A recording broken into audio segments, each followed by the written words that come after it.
We are coming live via Facebook streaming, via YouTube streaming, and also via Skype live streaming. Life is rhythm. Life is harmony. I will take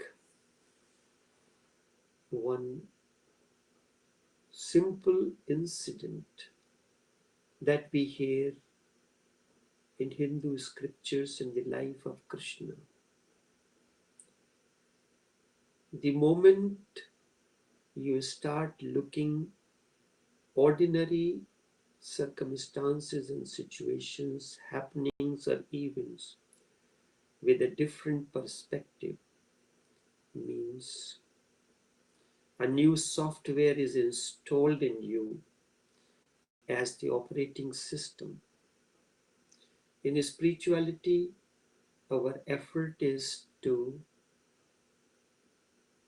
change the perspective, perception, how you look at the life, how you process the small events of life in the light of the new software.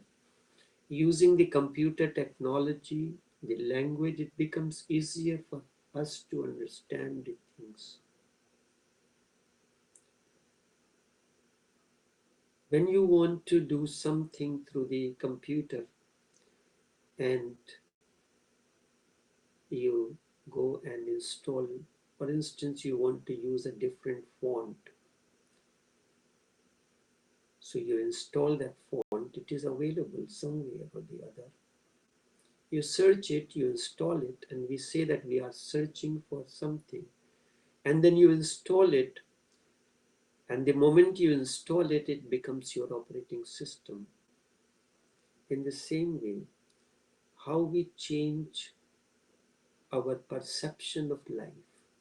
We had been living life in a particular way. Our thinking was guided by our own conditionings and many other things. It has to change. When we look at the life of Krishna, there are many events. If you take one, it can become a great force of transformation in your life. Great force of transformation in your life.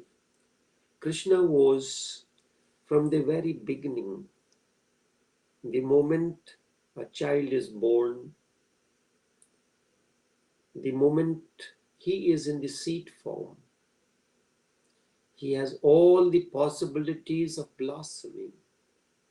All we need to provide the right environment for the blossoming to happen.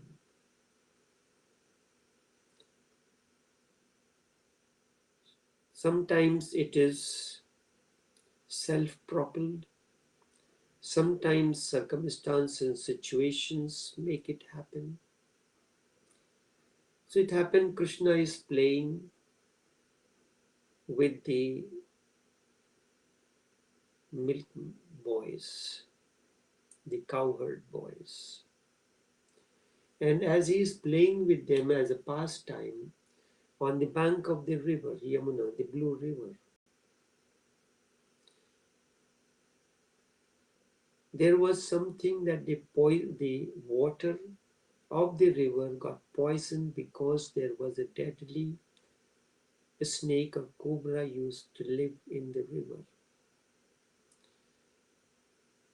And because of that, the water has become poisoned. It was not suitable for human consumption. And there was no way to get it cleansed. No system. He had at the back of this in his mind. While playing with the boys, suddenly he throws the ball or somebody throws the ball towards him and he is behind him is the river.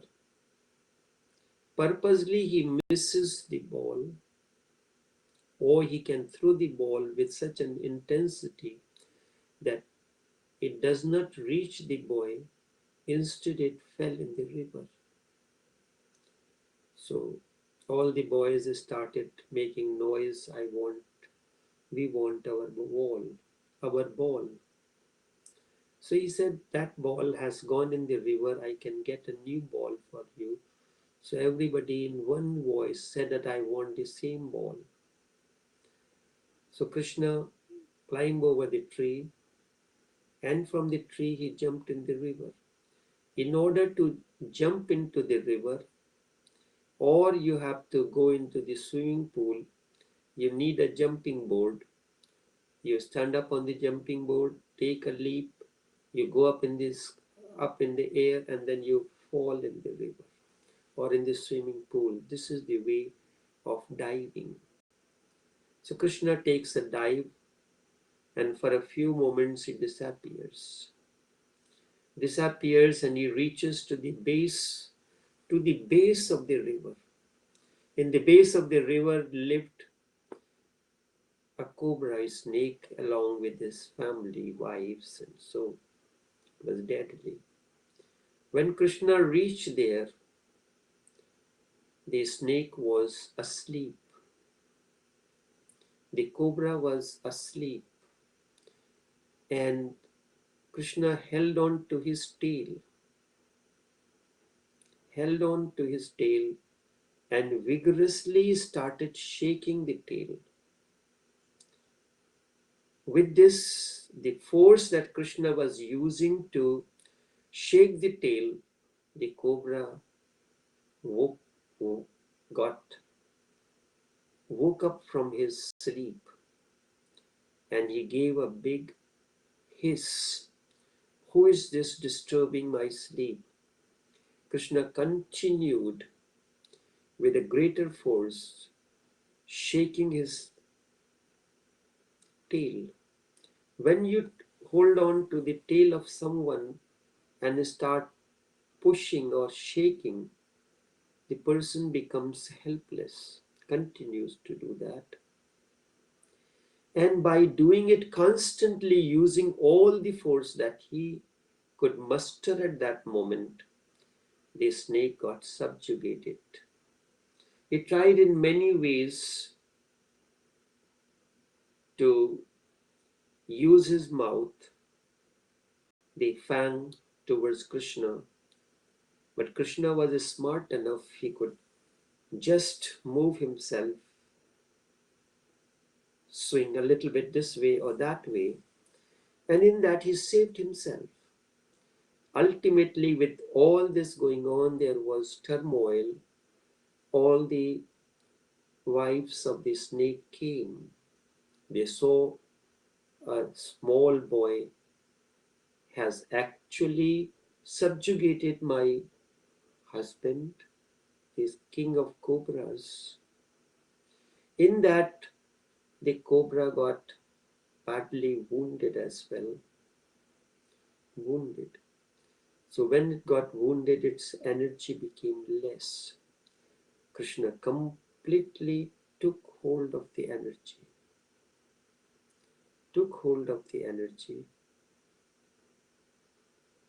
And then the queens of the cobra started begging for mercy from the blue boy, from Krishna. He said that we seek your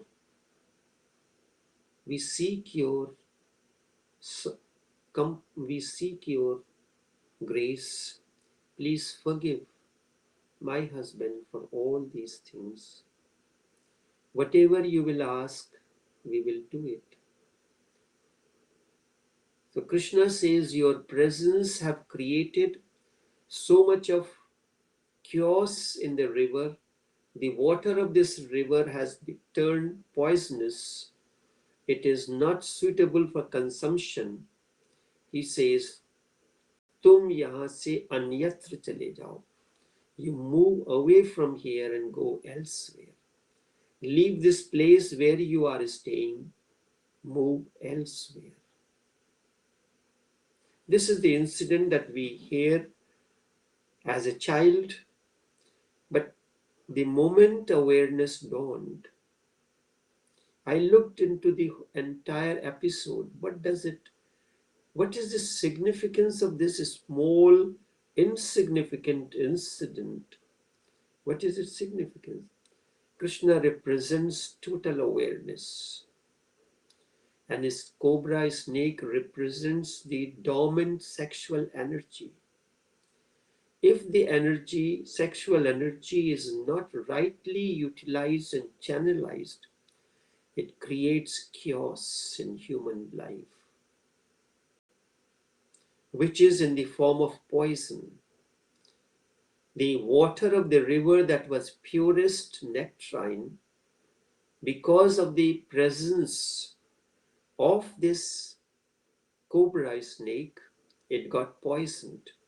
When sexual energy is not properly harnessed, it is not channelized how it's supposed to be, it creates chaos. This is the situation of each one of us.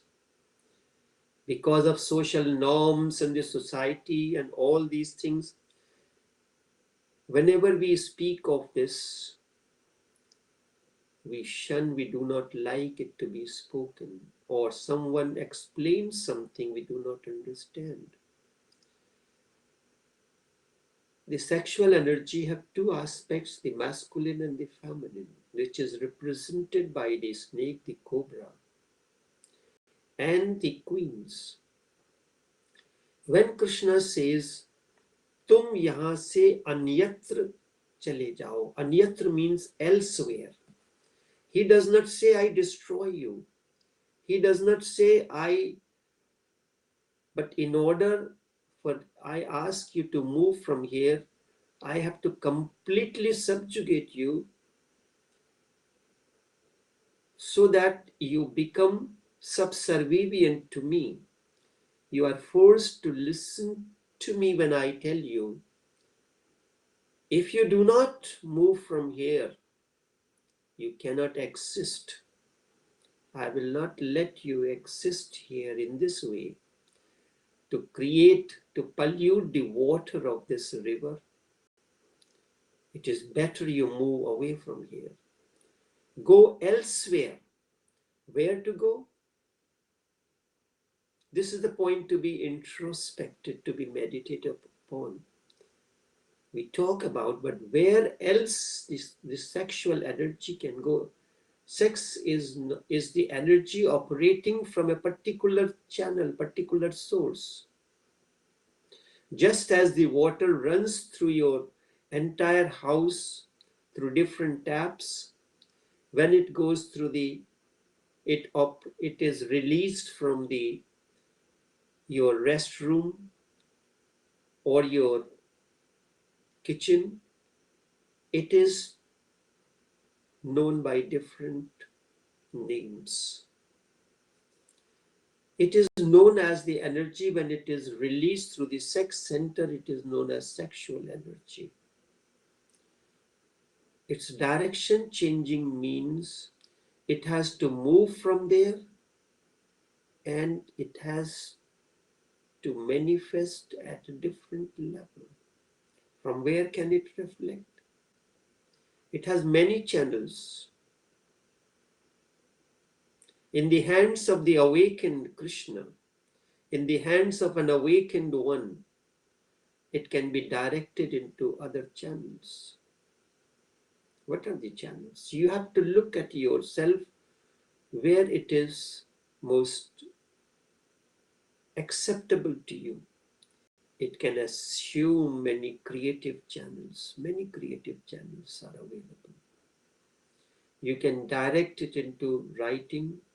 You can direct it into any other profession, any other way of its expression. It had happened. One person had this similar situation where this energy was creating disturbance, distortions, make the life chaotic for her. And in that, when we don't understand it, the normal way is that we say that we want to get married. But what did you gain? You have one marriage, two marriage, one relation, two relation. Nothing had happened. Time has come, this energy has to go elsewhere, anyatra. I want it to be channelized into something which is close to your heart, close to your heart. I had to create the situation for the person to realize what is close. I will not use any pronoun, his or her, for anyone to know what the person will know. Channelize in such a way that the person becomes aware of of the potentialities, creative instincts. You are naturally moved towards painting, go into it, into any other aspect. As I said, writing, painting, sports, cooking. Many dimensions are, myriad dimensions are available. You are channeling that energy into that direction. So what has happened there? It has moved away from there. You have seen it, what chaos it created. You move from there and carried it, allowed it to manifest elsewhere. So what will happen? You will get dissociation even at that level. And where it is manifesting at a different level, you will be at a different dimension. It will give you more satiation than it had given. This is the whole purpose of the particular incident. A very ordinary incident. On a day-to-day basis, we face similar ordinary events. What kind of software you have installed in you, तुम्हारा जीवन देखने का परिप्रेक्ष्य बदल जाता है. Your way of looking at the life and small events changes completely. The entire process of spirituality implies changing the perception into life from a higher perspective. You are looking at the ordinary events. Then you will find everything in life becomes a rhythm. A rhythm, you are happy, and unhappiness follows. Night and day, summer and winter. Everything is rhythm. Life is rhythm between two opposites. The moment the perception changes, so too when you try to become aware, you are becoming aware of this. You saw the event, you looked at it in a different angle, different perspective, in different light. Everything begins to change in your life. So when you try to become, and then you try to become aware, the same rhythm will be there. Sometimes you are aware while other times you are not. This is the reason you feel aware sometimes, while other times you feel this awareness is no more. it seems to pulsate. One moment the breath comes in. When it has come in, you start feeling the intensity a little less. The heart beats, the sound and silence. The music, sound and silence. So sometimes you feel there is awareness, and other times you feel it is not. Awareness begins to pulsate. Awareness begins to pulsate. Yes. Awareness pulsates. And this is the rhythm. The awareness pulsates. One moment it is there, next moment it is not. You are flowing in this rhythm. Indeed, awareness pulsates. One moment it is, next moment it is not. There is no need to create any problem when awareness is there. When it is not there, it is pulsating. The breath comes in and breath goes out. It always happens on the two poles. Breath coming in and going out. Everything has two aspects. Coming in, going out. Awareness comes in, goes out. Is there, is not there. And this is the rhythm, you are flowing into it. There is no need to create any problem, because as an individual, you are an expert in creating problems. Anything is told to you, you say, but I have a question. Yes, go on. Tell me the question. Oh, any more question? Yes, a little thought came to my mind. Okay, let that thought express. Now, for a few moments, no thought, no question. Again it comes. You are such an expert in creating problems that out of nowhere you can create problems. I heard Mullah Nasruddin was looking for a job. So he applied for a job as an anchor on a ship. So the interviewer, the captain of the ship, asks the Mullah, you know, the sea have to go through many seasons. If there is a storm or hurricane, the ship is in the middle of the ocean, what would you do? So Mullah said, in a situation like this, when there is a turmoil, we throw the anchor, big anchor, into the ocean, and this ship gets steady. Very nice, thank you. Then he asked, if suppose there is another storm comes in, what you will do? He said, the same thing, I will throw another stone. That too nice, exclaimed the captain. If there is a third storm, what would you do? He said, as usual, we will do the third storm. So the captain asked the question, Mullah, where are you getting so many stones, anchors on the ocean? On the ship. Ship cannot have an innumerable number of anchors.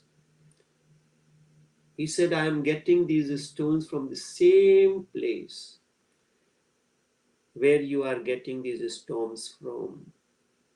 You are getting these storms from nowhere, out of your imagination. So too, I am responding to you. Got the first storm. So frequently the storms don't come. So there is no need. So this is such a situation that mind creates the problems out of nowhere. And once you have created a problem, then you have to wait. You want to solve it. And then there are people who supply you with ready-made answers. No ready-made answer can help you. When the question is wrong, when the problem is wrong, then it has to be answered in a wrong way. Then the process goes on ad infinitum. Ad infinitum. Then a wrong answer again creates a wrong question, and the process goes on one after the other. A wrong question, wrong answer, and process continues. From the very beginning, you have to be aware so that you do not create any imaginary questions, imaginary problems. Otherwise, entire life goes on and on in the wrong direction, searching for answers. Always try to understand, not to create a problem. Everything pulsate into a rhythm. And when I say everything, I mean everything. Sentient and insentient, big or small. Everything, love, there is hate, awareness, and there is unawareness. Do not create any problem. Instead, enjoy both the moments when there is love, when there is hate, when there is awareness, when there is not. While aware, enjoy the awareness, and when unawareness grips you, that too enjoy. Enjoyment is the way of your life. I know nothing else but enjoying every moment as it comes. There is nothing wrong in an awareness. It is only the mind says that it is right and it is wrong. This one is right and that one is wrong. And that's where the problem comes in. There is nothing wrong in anything. Otherwise, awareness may become a tension in you. Awareness can become tension in you. If you remain 24 hours awake, what will happen? If you remain awake 24 hours, how many days you think you can live? You need a sleep also. You need to be awake and then you need to take a rest. You consider this normal because what does the sleep does to you? It relaxes you. It rejuvenates you. It rejuvenates you. Sleep is necessary as waking is necessary. So is there any conflict between sleep and waking? No. But you see the problem, I cannot, I am always unconscious. Enjoy every moment, both are necessary. Just as if you remain awake 24 hours, you cannot live for long. The doctors say, and they can point out to you, how long you can remain alive if you cannot fall asleep. And if you fall asleep, then how long you can. Both are necessary. Without food, man cannot live. Only for 3 months man can live without food. So when the body is expecting the food to come in, the food hasn't started coming in, then it starts consuming the excess fat that is in your system. And we say that we are fasting to lose weight. And I'm a vegetarian. For your stomach is neither vegetarian nor non-vegetarian, it is very spiritual. It does the same thing to the end result of the process of digestion is the same. Whether you are eating a piece of chicken or pork or beef or a vegetable or simply water, it converts everything into blood. You know there are many stores like a dollar store. Everything is a dollar. In the process of digestion, everything is, this is a blood store. Everything I convert into blood. Because that is all is needed for the maintenance and the sustenance of the body. This is the dollar store.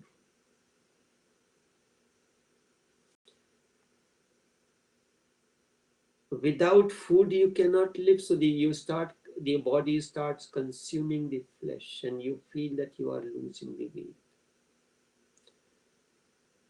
Without sleep, within 3 weeks time, 3 to 4 weeks, some people may have a greater endurance than the other.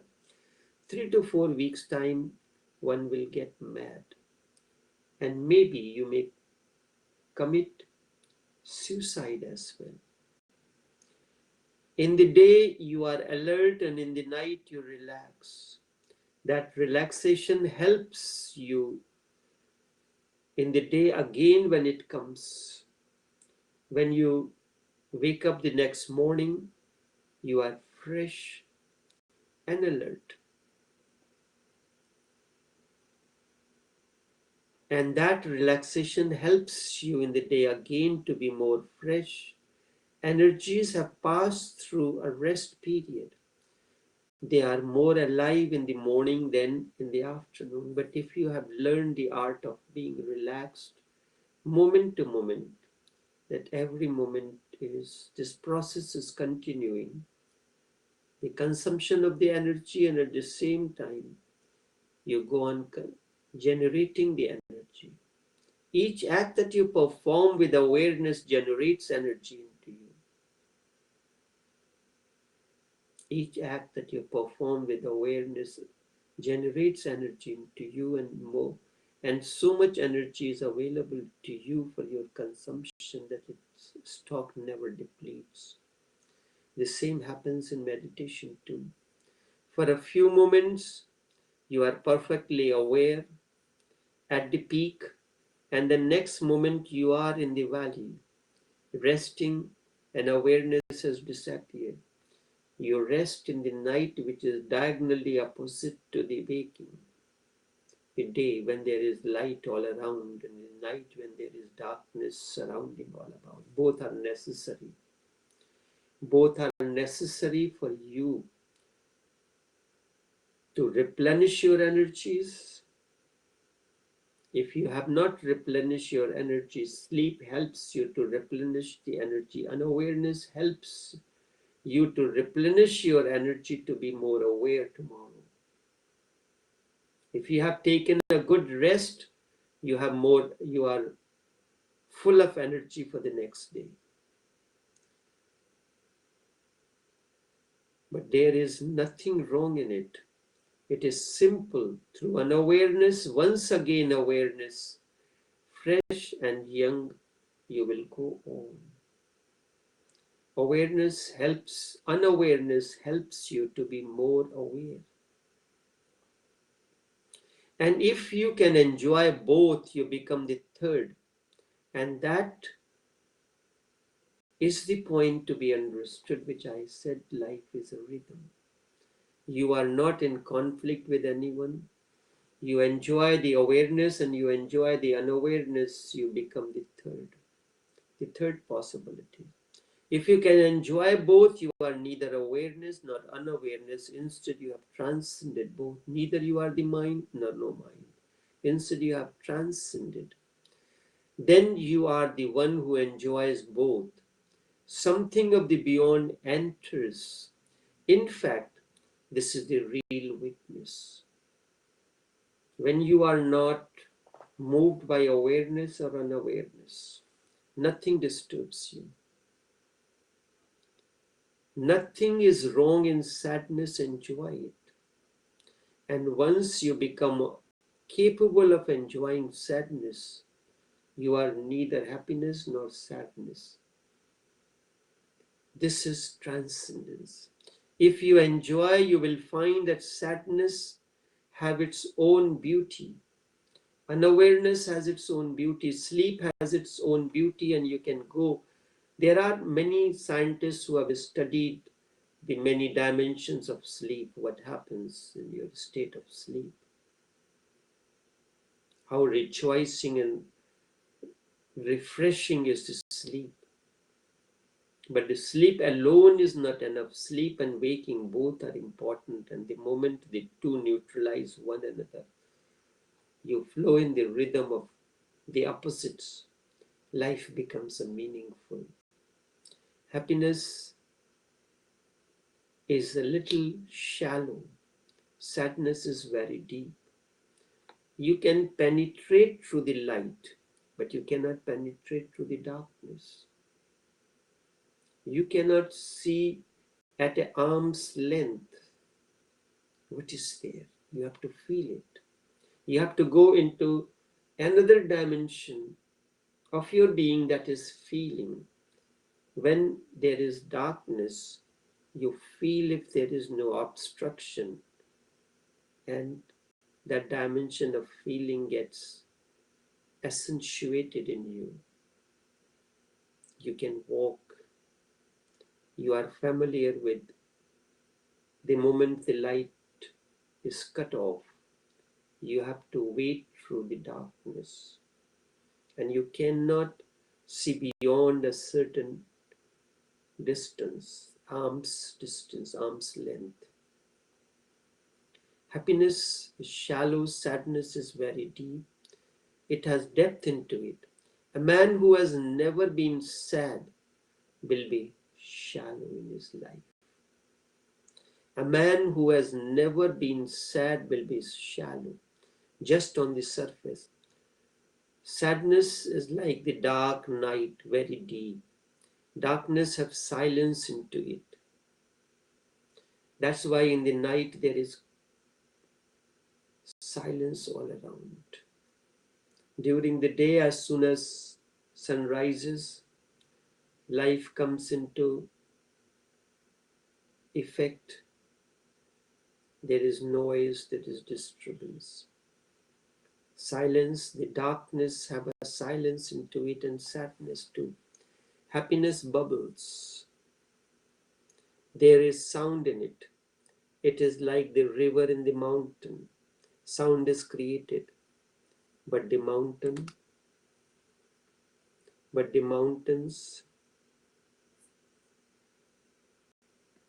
the river,